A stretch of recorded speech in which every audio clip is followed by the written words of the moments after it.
Breaking news! Today we have some bad news and some good news as we take a look behind the scenes at our team, and I'll give you all the details firsthand.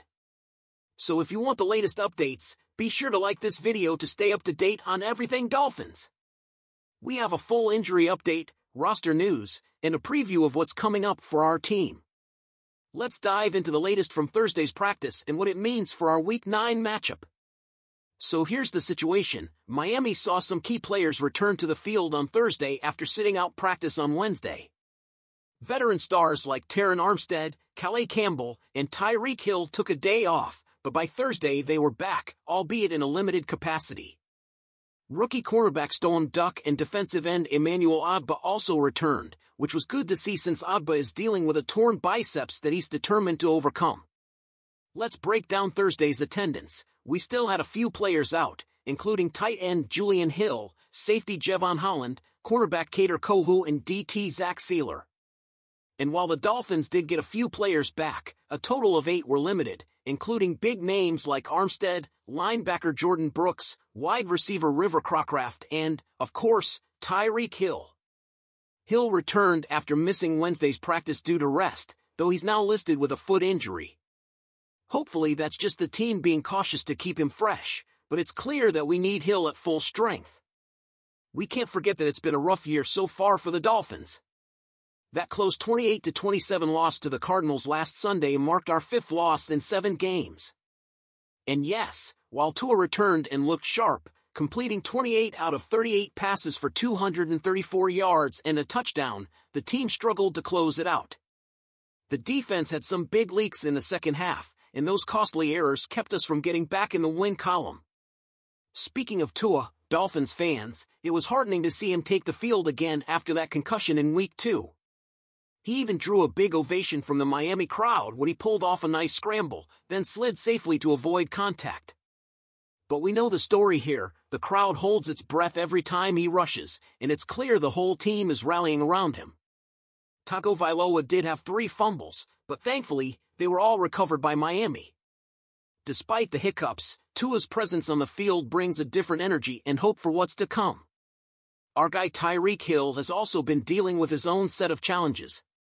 Hill played through a foot injury in Week 8, finishing with 6 receptions for 72 yards. We've all seen how dynamic he is, and his chemistry with Tua is crucial for our offense.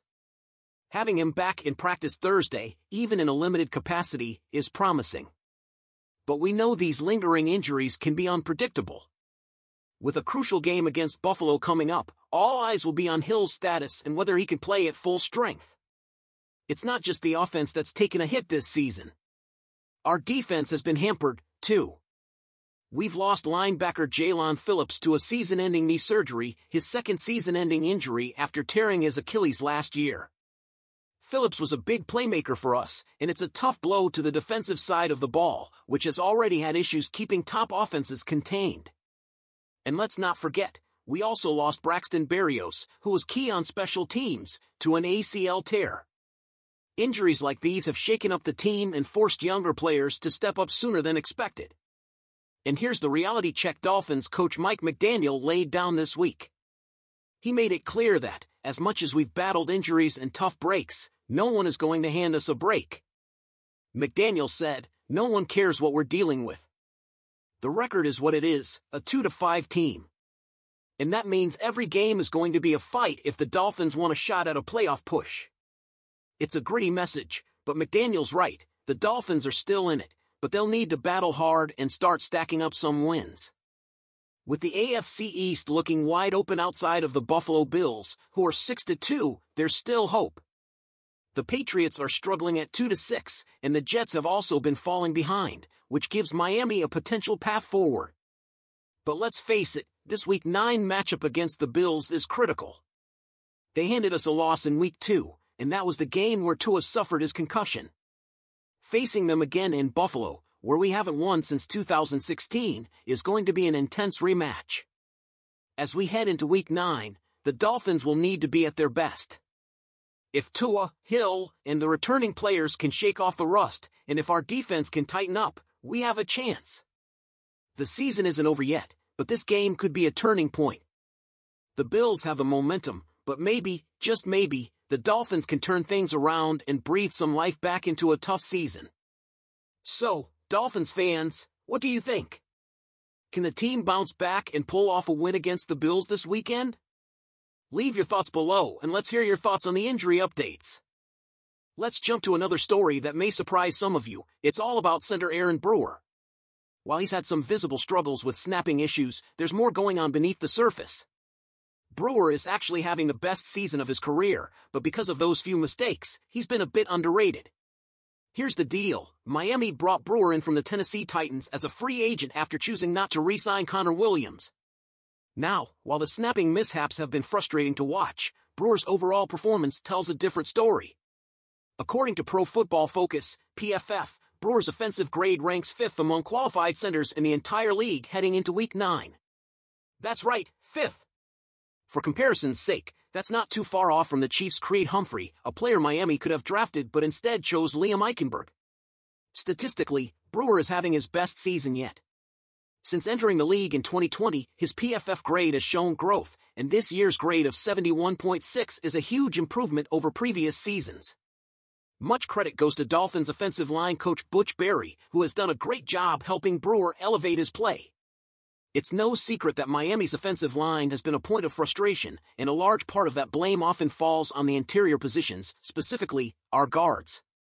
Terron Armstead and Austin Jackson are holding down the edge, but the play at right and left guard has left a lot to be desired. Because of the issues at guard, Brewer is sometimes lumped in with the general criticism of our O-line. But when you look more closely at the stats, the issues lie more with Robert Jones and Liam Eichenberg than with Brewer himself. Jones has a grade of 64.9, and Eichenberg is even lower at 57.9. Among offensive guards, Jones ranks 37th, and Eichenberg ranks 56th. Our general manager Chris Greer has a mixed track record with offensive line decisions. While drafting Robert Hunt was a smart move, allowing him to leave in free agency and trading for Eichenberg, who has struggled, were points of criticism. And then there was the move of Connor Williams from guard to center instead of keeping him at his natural position. So what does this mean for the Dolphins' chances this season and beyond? If Miami is serious about making a deep playoff run or even competing at a higher level next year, we need to address the interior line. Brewer, despite some snapping issues, looks like a solid anchor at center, and building around him could be a smart move. But until Tua has consistent pocket protection, the offense, especially the passing game, won't be able to reach its full potential. Alright, Dolphins fans, what do you think? Do you think Brewer deserves more credit, or should we be looking at more drastic changes to the O-line? Leave your comments below and let us know. And remember to like and subscribe so you don't miss any updates. Fins up!